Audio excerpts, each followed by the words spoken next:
Thank you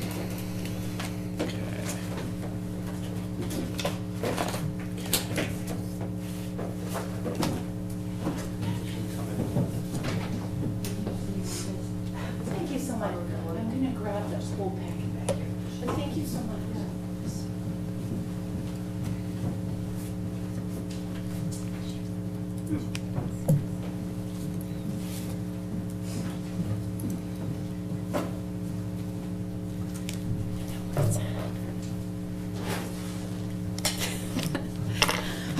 All right. I call to order the Planning Commission meeting of January 16th for the City of San Clemente. First meeting of the year. Commissioner Kaczynski, could you lead us in the pledge? Please stand and join me in the Pledge of Allegiance. I pledge allegiance to the flag of the United States of America and to the republic for which it stands, one nation, under God, indivisible, with liberty and justice for all. Roll call, please. Commissioner Brown? Here. Commissioner Kaczynski? Here.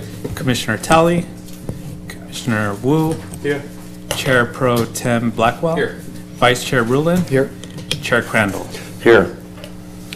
The next item on our agenda is special orders of business, and we have none.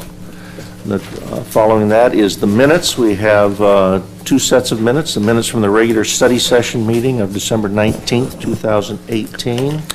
Do we have any changes or a motion? I move that we approve the study session minutes. Do we have a second? Second. Motion by Brown, second by Rulin. All in favor? Aye. Opposed?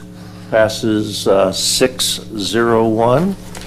Then we have the minutes of the regular meeting of the City of San Clemente, December 19th, 2018. Do we have a motion or any changes? I have a proposed change on page 4, the fourth bullet item. It reads, commending the project's architecture and pedestrian connectivity between the proposed building and the existing Target store. I'd like to revise it to the last two words, from Target store to public sidewalk. But if anybody else would like to claim that Target store connection, we'll keep the connection, we'll keep the Target store there. But I'd like to add the public sidewalk. Do we have any objections to that change? I'd like to see the Target store remain because we did have connectivity to it, but you could add the one to the... Okay, yeah. So let's change to existing Target store and the public sidewalk. Okay, do we have a motion with that change? I'll move to approve with changes. Second. Motion by Brown, second by Rulin. All in favor? Aye. Opposed? Passes 6-0-1. The next is oral and written communications. Members of the audience may address the commission on matters of public interest which pertain to the city and are not otherwise on the agenda. If you wish to speak, please step forward to the microphone, state your name and city of residence, and make your presentation. Please limit your presentation to 3 minutes. Do we have anyone who wishes to speak? Seeing none, we now have the consent calendar, and there are 4 items on the consent calendar. Does anyone wish to pull and discuss one of those items? I'd like to pull 7A, please. Senior Center overnight parking. Okay. Senior Center, was it? Senior Center overnight parking. Okay. Then should we move the balance then?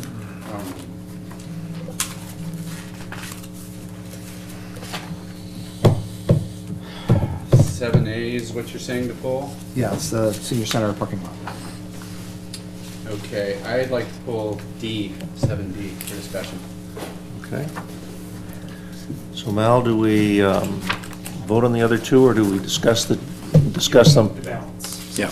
Okay. I make a motion that we move the balance. Do we have a second? Second. Second by motion by Brown. All in favor of moving on B and C? Aye. Opposed? Passes 6-0-1. So since you pulled A, Mr. Rulon, on consent calendar? Yeah, there's two concerns I have. One is a question for staff. You mentioned that you observe people sleeping in their vehicles. Is this kind of a common occurrence? You kind of like almost practically every night there's people sleeping in their vehicles there, or is it like once in a great while, just someone didn't want to drive home after the bar? Are we talking about homelessness congregation? I think it's probably a combination of each. I don't have a count for you on the frequency, but it's frequent enough to where we're getting a lot of comments from the patrons of the senior center. Okay. So the two comments I have on this relate to, one, if there's a homeless issue there, as it's obviously really undesirable to have that there, but if we could have an unintended consequence if we say no overnight parking for the whole night, because then those same people are going to be sleeping elsewhere, say on residential streets and things like that, which, you know, as lousy as this problem is, it could be a bigger problem. The other issue I had was, we've talked about this lot in the past. I think it's sometimes used by employees, you know, people who are working, you know, till 11, 12 at night at the bars, waitresses, that sort of thing. And if we don't have late enough parking for them, that's a longer walk down dark streets that we might have. So in both those cases, particularly, you know, the people who are working late at night there, we may want to say, instead of no overnight parking, we might want to consider no parking from 5 a.m. to 6 a.m., which would have the effect of getting the parking lot cleared out for the people who want to use it for business in the next morning, which is the greatest intent of it. So those were the two thoughts that I had about that. Yeah, I have a couple comments on that. I've been involved somewhat with the senior center issue. Most of the homeless they have down there just sleep on the porch of the senior center and defecate in the fountain and all that stuff down there. And so they power wash it. Crazy Mary, who's 92, just went to the hospital. She used to sleep there and behind Duke's. So the big problem issue becomes the neighborhood, apparently. In the neighborhood field, because it's not posted, it's their parking lot. And so they'll park there overnight rather than park on their own driveways or on the street, A. And B, sometimes they'll park there over the weekend or go on vacation and leave their cars there, which does impact the senior center because now the seniors can't park there. Right. And so there's a very, very severe, sometimes on weekends, the senior center has activities there, and people are parked in the parking lot. So the timing that the traffic staff has come up with is supposed to ameliorate that particular issue. The issue on the employee parking is the city staff, which soon coming to you in the next meeting, is the parking studies they biannually present to us and go to council with, and they recommend that the council receive and file. They've never implemented. So there is no employees being directed to park in that lot. And so they've never implemented that policy. So I'm kind of in favor of the times that the staff have come up with here so that they can have the parking lot available for the seniors, which is what it is intended to be. And then if we need to adjust the timing later, if the city council ever adopts all the effort these people do on parking studies like North Beach and downtown, then we can adjust the hours. But right now, it's not enforceable because it's not posted at all. And, you know, 5 a.m. to 6 a.m., I don't know, is a sheriff ever going to be able to hit that 1 hour window or not? That's going to be problematic in his scheme of things when they're patrolling at night. Anyway, that's some of the feedback on it. I don't know if we had any. Was there any public comment received by the staff? Well, there was a little bit just on as mentioned in the agenda report. A couple of people wanted the vehicles towed, wording in there about towing, and then that was about it. Okay. A couple of suggestions on different time restrictions. And what would be the time frame if it's found there is a problem, that if this is approved, it can be rescinded or modified? How does that occur? It would be modified, or rescinded or modified. We'd have to take it through you and city council as well. Okay. So as quick as we could agendize it, so within a month. Okay. Any more discussion on Commissioner Wu? Quick question. Where does the staff park? The employees, where do they park? The employees for the senior center? Yeah, is there night shift?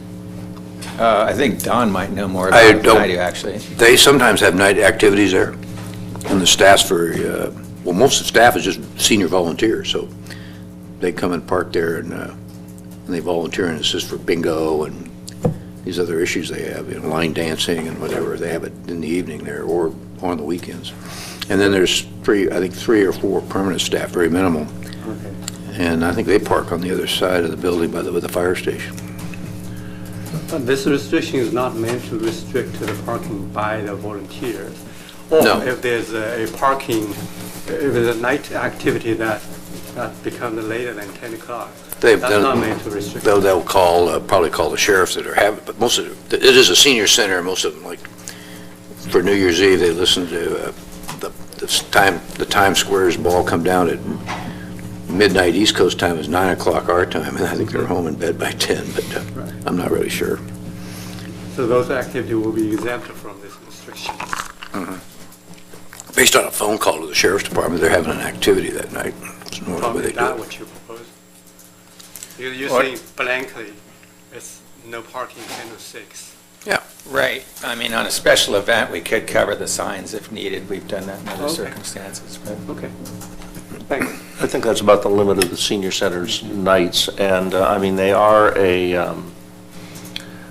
group of citizens that are the least able to protect themselves in situations where they end up confronting somebody Yeah.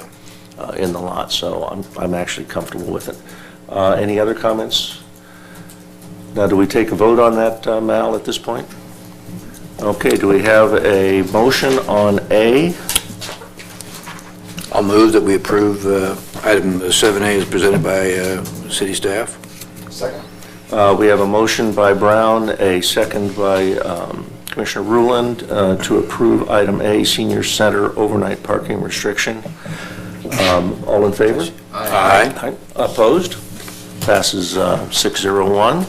And then we also have item D that Commissioner Blackwell wanted to discuss. Just one short interruption here. Officially, for the record, our very able and willing and highly effective city traffic manager is leaving us for the city of Poway here in the middle of February. We're going to miss him. He We will. came to us in the height of the general plan 7 or 8 years ago, and we've gone through a lot of long hours together. He's done a great job, and I just want to acknowledge that on TV in front of the staff and for city council that's watching, and What a loss. we're going to miss you. We will miss his experience and expertise, for sure. Big shoes to fill.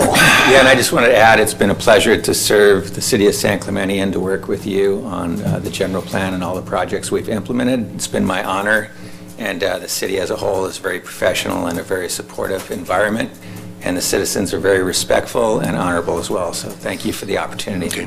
I will pursue with the city manager or city attorney here further legal hold measures besides rope Looking and all forward that to stuff. it. All right, thank you. Thank you. Yeah. Good luck. You've really been a great asset for us. Okay, Commissioner Blackwell. No, I'm sad. I don't know if I can talk. Give me a minute. Okay. Okay, I wanted to talk about this one. This is another one-year review. We don't do very many of these, but they do happen. Time goes by, and I think it's worthy of discussion. We often put a lot of time and consideration into some of these applications, and I was looking at staff's report, and it's very thorough. It gets right to the point. There have been no code violations reported at this property, but I did have a couple questions relative to the events. And the 31 events are listed in the back of the report, but there's no mention of any weddings. And if you all recall, we looked at a proposal for outdoor wedding-type events, parties, et cetera, in a certain area. I never saw that again, and I don't recall what came of it, where it went, if it was dealt with at staff level. And went on to live another We had life. disapproved it for weddings and said they can come back and reapply. And they have never, I think we encouraged them, where the site they wanted to hold it was down there where the Tesla charging station is now. Yeah. And I think the comments were, and I think it was Mr. Ruhlin brought it up, why don't you come back when you have restaurants there so you can really figure if you want to go down and say your vows outside, go back to the, once you come back when Right. things get a little more mature. So they haven't held a wedding there, to my No, knowledge. that site hasn't actually held anything down on that corner of the parking structure. And that's what I was wondering, if any weddings happen to slip in somewhere along the way that we're aware of. They would have listed. They would have, yeah, okay. Commissioner Blackwell Yes. and Associate Planner Katie Crockett's here, but if you have any questions, but to my knowledge, Come there on up, hasn't Kenny, we been, need to meet you. Come on. there hasn't been any weddings, and that's not part of the conditional use permit. This is They a were new phase. proposing it, but it never was approved as part of the CUP. Great. And no code violations, no complaints. That was one of our big concerns, was that some of the noise from the property would find its way across the street into the new residential area. So clearly, there's been no complaints documented, so that's a really good thing. Happy to hear that. Parking problems during high points, Black Friday, during the Christmas season, those sorts of things. Have we noted any deficiencies in parking during those high points? Good evening, Commissioners. It is a pleasure to meet all of you, those of you that I haven't already met. Microphone down. At the Design Review Subcommittee meetings. There haven't been any parking issues noted, and at the moment, I don't have any particular numbers for you. The center is wildly overparked. Yeah, okay. They actually don't use the parking structure all that often, so they've got a lot of excess, and I was actually there on Black Friday. Yes, it was a long walk to get to Blaze Pizza to get a pizza, but there was parking. The structure's a hidden secret gem. Not very many people use it, so that's the place to go to. You want to park during the really night is. time. The parking lot and the structure is designed for the whole project. That's once correct. all completed. So of course, the underutilized space. Yeah. Yeah, on the other side of the bridge and all, they'll also have their own parking, so it's, I think, in pretty good shape. It's an interesting comment because, for a town that had no parking ordinance till 1956, and we see the results of that, we struggle with that in this commission downtown. And then you look at the parking requirements today, we end up, here's Target doing a lot split, so to speak, whereas, the newer developments have got too much parking almost by our multiples, and then some of the older ones, like where Sprouts is now, come out fairly well balanced. So the pendulum has kind of swung both ways. I think it was a very good comment you brought up, Commissioner Wu, that some of these places are overparked. Anyway. Okay, well, that's all I had. If anybody... Any other comments on this item? No, I would say Okay, do we have a motion? Yeah, I'd move to approve item 7D as staff recommends. Do we have a second? Motion by Blackwell, second by Commissioner Brown. All in favor? Aye. Opposed? Passes 601. Good to meet our new planner there. The next item is the public hearings. The public hearing process includes a staff presentation, a presentation by the applicant not to exceed 10 minutes, and public testimony to facilitate the meeting for all attendees. The public is asked to limit their individual presentations to 3 minutes. Following closure of the public hearing, the Planning Commission will respond to questions rising during the hearing, discuss the issues, and act on the matter by motion. We have one item, item A, 236 West El Portal, Cultural Heritage Permit, 15028, Yap Duplex. And let's have the staff presentation. Well, good evening again, Commissioners. My name is Katie Crockett. I'll have the pleasure of presenting item 8A this evening, a request to construct a duplex on a property abutting a historic property. The project site is located at 236 West El Portal within the residential medium density zoning district and the coastal zone overlay. The project site is a vacant 5,223 square foot lot that slopes upward steeply from the street. In 2006, the Planning Commission approved a cultural heritage permit for a similar project to the one proposed. The applicant applied for and was granted a 2-year extension in 2008 to implement the permit. However, building permits were never acquired and the cultural heritage permit at that time expired. The property has changed ownership, and the current property owner, Mr. Yap, has requested approval of a 2-story duplex. The proposed duplex consists of 4,175 square feet of living space with an attached 4-car garage built into the slope beneath. The project meets all development standards, but does require a cultural heritage permit because it directly abuts a historic property. The purpose of the cultural heritage permit is to provide for review of projects affecting the city's cultural historical resources, which in this case might otherwise be permitted by right. The project is not within the architectural overlay and is not required to utilize Spanish colonial revival architecture. However, the applicant has chosen to do so. They have proposed a duplex which meets both the general design guidelines as well as the more specific design guidelines for Spanish colonial revival architecture.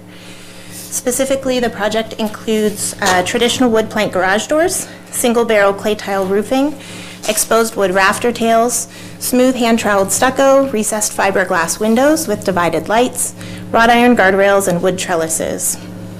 The building's scale and mass are consistent with the neighborhood, which has a mix of single-family and multiple-family residences.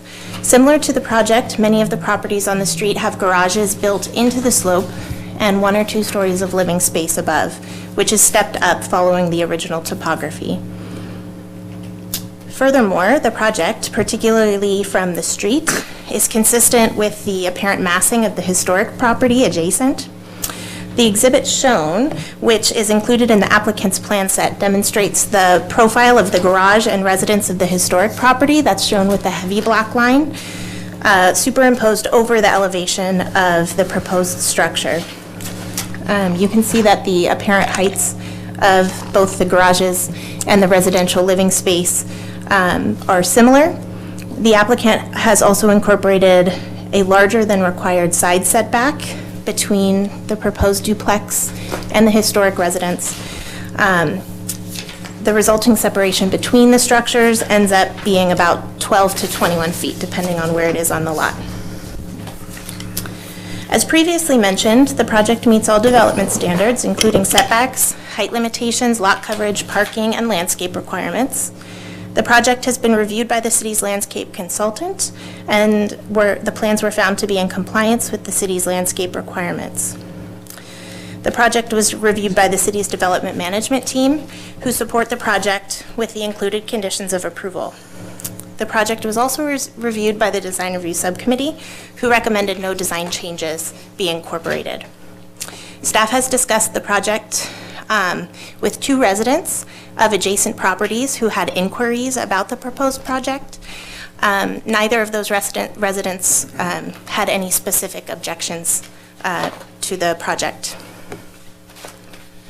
The project is within the coastal zone, but is categorically excluded from California Coastal Commission review. Staff believes that the project is consistent with the goals and policies of the general plan and is consistent with the city's design guidelines. The project meets the development standards for residential medium density. Therefore, staff recommends that the Planning Commission adopt the resolution approving Cultural Heritage Permit 15028, approving the Yap Duplex, including finding that the project is categorically exempt from the requirements of CEQA. The applicant has reviewed the draft resolution and has expressed no concerns with any of the recommended conditions. I'm available to answer any questions at this time. Very nice presentation. Any questions of staff? Would the applicant like to make any comment? Not really, you don't have any questions. At this time, Commissioner Brown, do you have a question? I see in the plans you put a dumbwaiter in the plans. I read that correctly? And that you're going to use that every day, because I use it every day in my house. So it's a very smart move, and I just want to commend you for putting that in there. My name is Victor Bejarano, building designer. Originally, we had 2 elevators, one for each unit, but they were eliminated by this new owner. So we suggested we just put a dumbwaiter in there. A lot cheaper and just effective in reality. They're going to use it. I'm sure they are, yeah. I've done a few of them like that already. Very good. Okay, we will close these. Commissioner Wu. I do have a question for first the staff. On the historical property, there's a shed on the back side of it. It's almost on the property line. Do we know if that's legal non-conforming? The next door neighbor? Yes.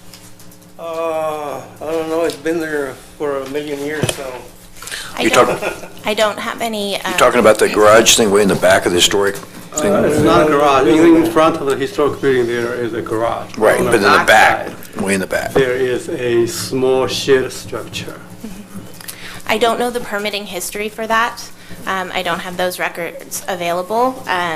However, it's possible because the code does allow accessory structures or accessory buildings up to 450 square feet to be up to property line.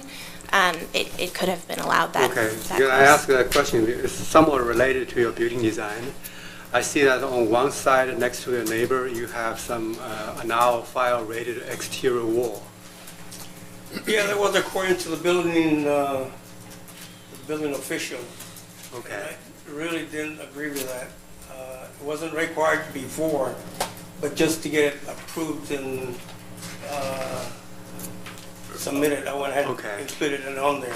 I wasn't sure that either. Yeah, but- but- because then in reality, he wanted the same thing on the front, and I said, no way, I've never done that in a residential project, maybe commercial. Right. It doesn't make any sense at all. But when you look at the portion of your north elevation next to the historical structure, the shed, if that shed is almost on the line, then your separation from that It's about 5 feet structure or more. is about a little bit over 5, right? Yeah. Then you have an opening protection issue there.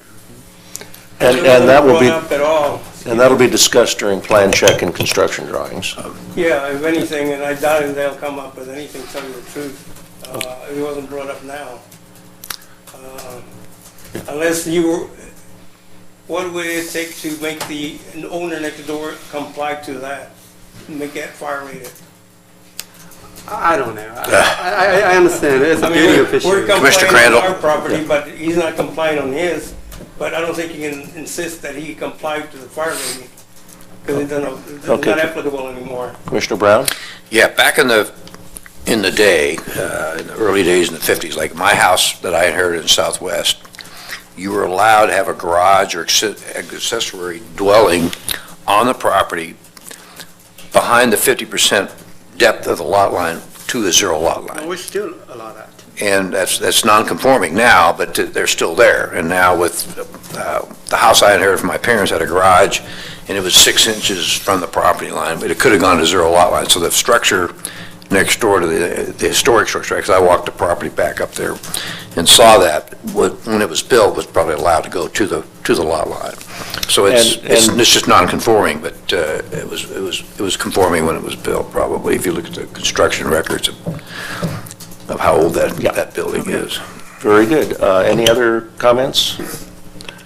Okay, I will close the presentation portion, open for public comment. I see no public comment, so we'll open it for discussion. Does anyone wish to make a discussion? Commissioner Rulon. Just briefly, from what we saw in design review, it's obviously telling we didn't really have any significant, changes to it. This is, the point of this is to look and see how it relates to the building next to it, really more than anything else, and that it's respectful to it. I think it is. I actually think it's also going to be a nice addition to the neighborhood. And it's always good to remind ourselves that if this weren't right next to a historic structure, we wouldn't be looking at it. It would just, it's kind of within the box, so to speak, within the zoning ordinance, so we want to keep that in mind. But at the same time, I think, even the view that was shown, if you're looking at massing, the view from the, that one elevation, one more. Yeah. Oop. No, the one with the lines. With that one. There you go. Yeah, that's kind of a worst-case scenario. I think that's a view you get from the elementary school playground even, and which would, that would be the most imposition of massing. Mostly you're going to look at it from the street, so you're going to be closer, more at an angle towards the front elevation. And even so, it could end up looking nice just in terms of the detail of the newer building behind the more simpler building in front. So anyway, I don't mean to go on, but I'm very happy with the project. I'm very supportive of it, and I think it'll be a nice addition to the neighborhood too. I'm going to, Commissioner Kozinski. I'm very supportive of this project also. It complements the home next to it, and it looks similar. Every aspect of this home that I've seen, I think it'll look very nice in the neighborhood, so I'm very supportive. Thank you. Commissioner Brown. I'm going to chime in there and also compliment the architect for a very good job with a constrained lot. And hope the applicant gets a general contractor that can pull that off, building in a constrained lot, which has a lot of challenges in itself, having gone through it myself. So, but I think when I read the design review subcommittee comments, I was very pleasantly surprised. It was that you were pleased at that level, and now we know that the landscape artist, our city landscape artist, is in complete approval. That's a remarkable note. So anyway, I'm supporting the project. So Okay, Commissioner Wu. I like the design. I think it's a fair and a good design. Regarding the historic structure, a lot of consideration is a public view toward the structure. We understand the parking lot is not a part of the historic structure. So when we look at the structure from the sidewalk, from the street, the most prominent feature is probably that the front elevation as well as the projected balcony made of a wood framing. This proposed design, the elevation appears to be higher than the structure, but it's actually not, because the structure, the historic structure on the photo is set back a little bit, while the elevation is just straight up. But it has a stepping back design there. And also, the garage is set back adequately, and also on the side yard next to a historic structure, there's a little bit of extra setback. I think overall, those setback is adequate to address the public view toward the historic structure issue. I think that's adequate, so I support it. Commissioner Blackwell. Yes. I haven't seen much from this architect in town, but I like what I see here. We see a lot of designs come through. I'm talking about me, what I've seen. No, for me, I've been here 30 years. Yeah. I haven't seen a lot of your work in my time. Give you addresses. Okay. Well, clearly the architect has experience and knows how to put pen to paper, because this is a very nice, very fine design. I like a lot of glass. There's going to be a lot of light. It's going to be a very enjoyable space once complete. Just one hang-up I have with this design, and it really applies to others, and I've made this comment before, it's just, I realize what the code says a person can do with their property, and I appreciate that and support the current design, but I just would love to see more balance. Open space, landscape, and I know that this project meets some minimum requirements. It's just really maximizing the property. And so I'm thinking long-term streetscape. Imagine if many parcels did that, it would just be a lot of structure and not a lot of landscaping. And so I think landscaping is important, as I've mentioned so many times. I did appreciate the staff had our city landscape architect review these drawings. That's also been a concern of ours. It goes a long way, because that particular design, though not super impactful on this project, it is an important component that really affects the overall design and flavor and character of the project, especially long-term as landscaping matures.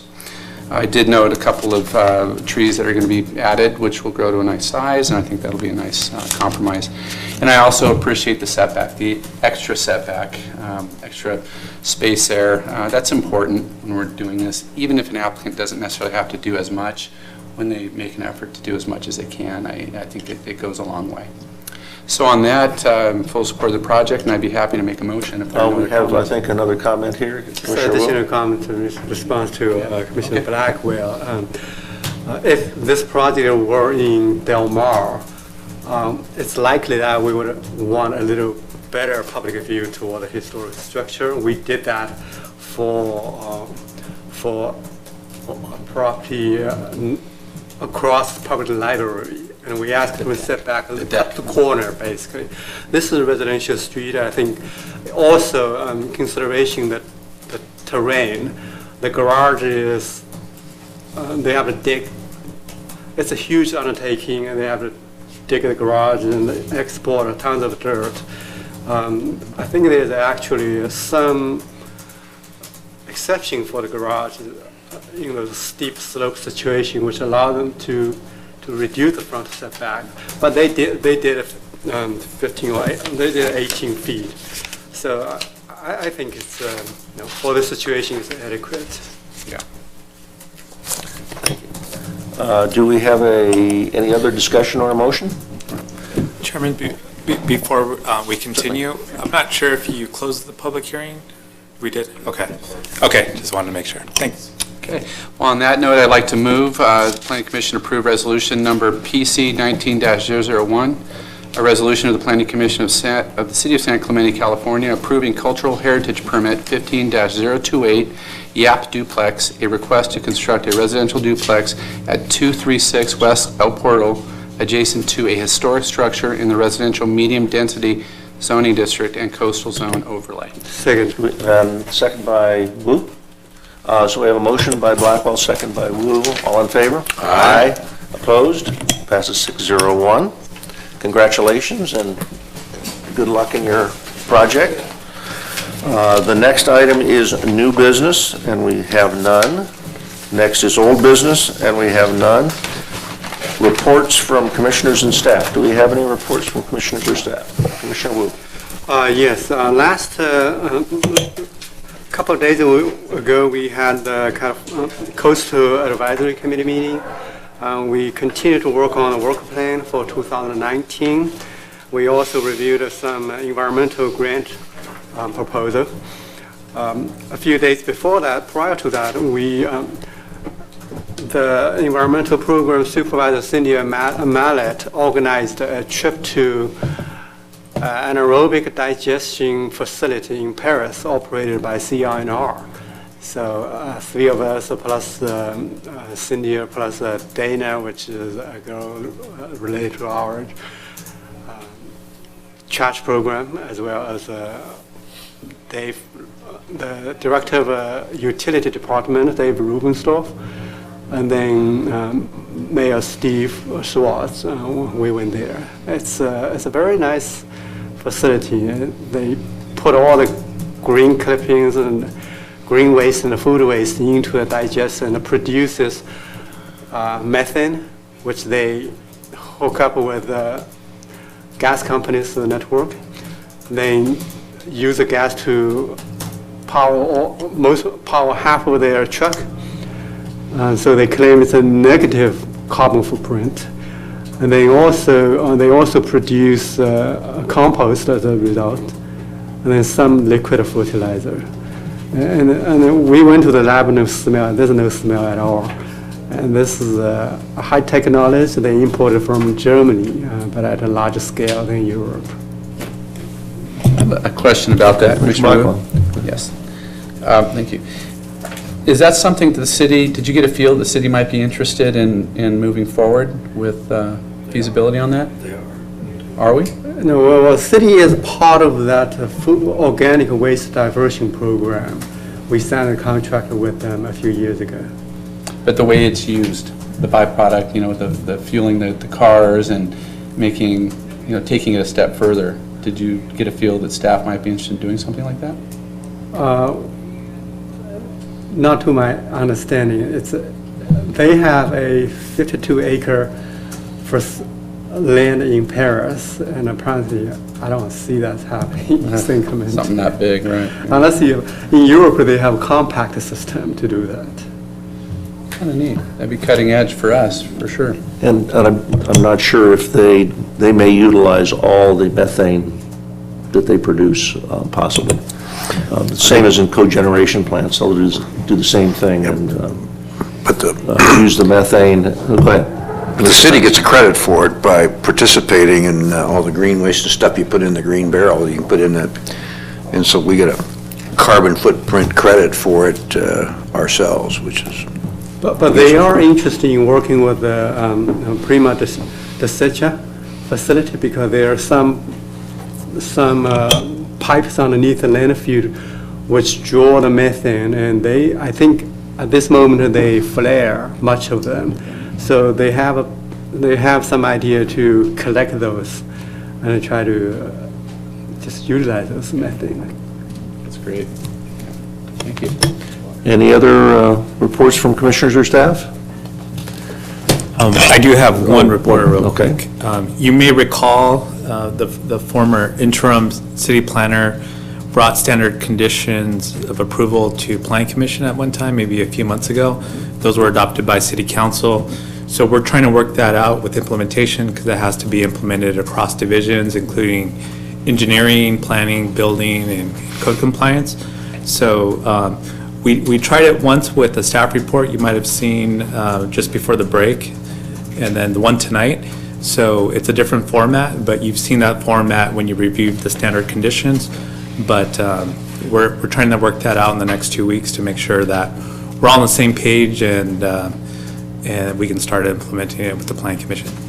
Very good. And I want to compliment once again staff on the report this evening. It was very thorough and easy to understand and hit all the important points. So, pass that along for us. I will. Okay, the last item is adjournment. Do we have a motion? I'll move we adjourn to the next regular meeting of the Study Session and Planning Commission. Excuse me. Yeah, I move we adjourn to the next regular Study Session and Planning Commission meeting to be held February 6, 2019 at 6 p.m. in Council Chambers located at 100 Avenue Presidio, San Clemente, California. Do we? Second by Kaczynski, a motion by Rulin. All in favor? Aye. Opposed? Passes 601.